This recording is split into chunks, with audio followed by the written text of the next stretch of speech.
Good evening, teacher and classmates. My name is Jennifer Calvachi. In this video, I am going to focus on talking about the descriptive linguistics and other important points that I will explain in the course of my presentation. First, descriptive linguistics, also known as synchronic linguistics, is a branch of linguistics that is dedicated to the study of a language system at a particular moment in time. Unlike historical linguistics, which focuses on how a language evolves over time, descriptive linguistics focus on how the language functions at a specific point in time. The main goal of descriptive linguistics is to describe and explain the components of a language and how they combine to form a large unit. Now, let's look at another important point, which is related languages. They are those that share a common ancestor and therefore have similarities in their grammar, vocabulary, and pronunciation. These similarities are due to the fact that related languages evolve from a common ancestral language over time. For example, here in this picture of photo Indo-European, which shows the ancestral languages and how they evolve. For example, here we have Italic, then we can see that from Latin comes French, Romanian, Spanish, Catalan, Portuguese, and Italian. These languages share the same ancestral language, which in this case is Latin.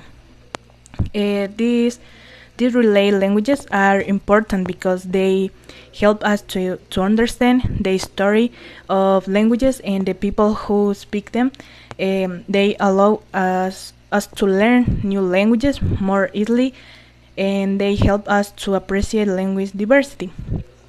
Apart from related languages, we also have the languages family, which refers to a group of languages that have a common origin, derived from a same ancestral language. These languages show structural and lexical similarities due to their development from a common linguistic stock. In this picture, we can see the Slavic, Germanic, and Romance. This family group, as they are formed from their common ancestral language. In the Romance languages, we have a group of languages which are Spanish, Portuguese, French, Italian, and Romanian. These languages are all Romance languages, which means that they evolved from Latin. On the other hand, here we have the Germanic group of languages, which are Danish, English, Dutch, German, Norwegian, and Swedish. These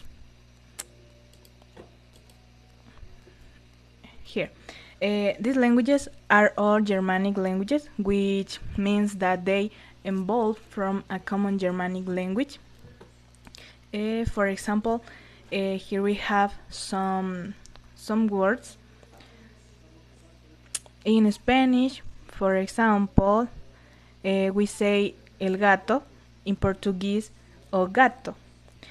In Italian, il gatto, in French, le chat. And in Roman, Romanic, we say pisica. In the Germanic languages, we have these examples. In German, we say bed, while in Spanish, we say bed. In German, we say camera. In English, camera. In German, Universität. In English, university. And here we have another example.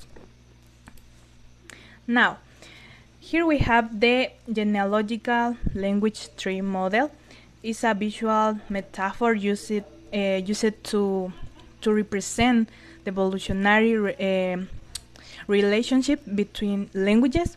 In this model, languages are represented as branches of a tree, um, where the trunk of the tree represents the common ancestral language of all the languages in the family.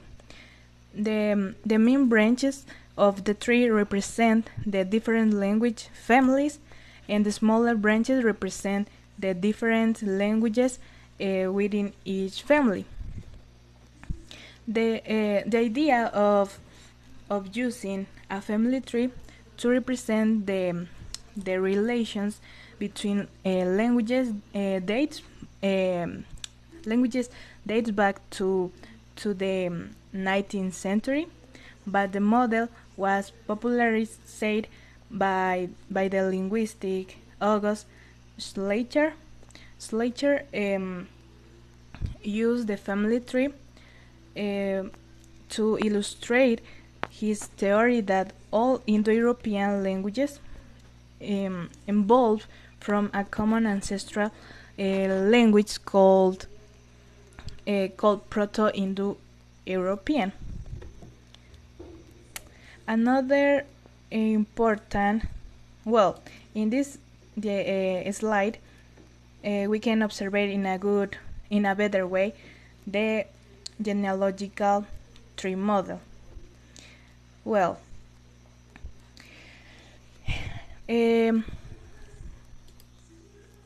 now, how Sanskrit language contribute to establish the links between languages?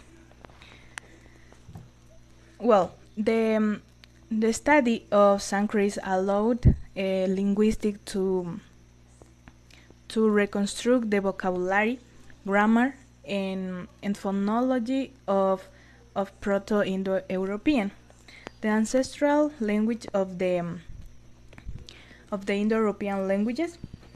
This provide a valuable tool for understanding the history and evolution of these languages. Using Sanskrit as a reference point, linguistics we were able to classify the Indo-European languages into different branches, such as Romance languages, Germanic languages, etc. Here are some examples of some words in Sanskrit and English, and in this way you can compare if they have similar characteristics between them. For example, in English we have father, mother, brother, sister, and daughter. But here in Sanskrit we have the pronunciation here. Now, and finally, look at dead languages and extinct languages. To understand their difference, dead languages are languages that have non-native speakers and are therefore no longer used in everyday communication.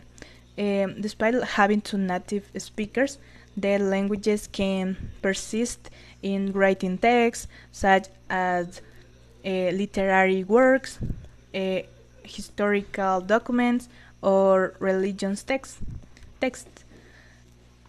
For example, examples of such dead languages are Latin and Old Greek. And in contrast, extinct languages are those that that have non-native or non-native speakers, and are um, no longer used in any context, and have completely disappeared from human communication, both oral and writing. For example, we have here Native American. And this was my participation. Thank you, teacher and classmates, for your attention in my video.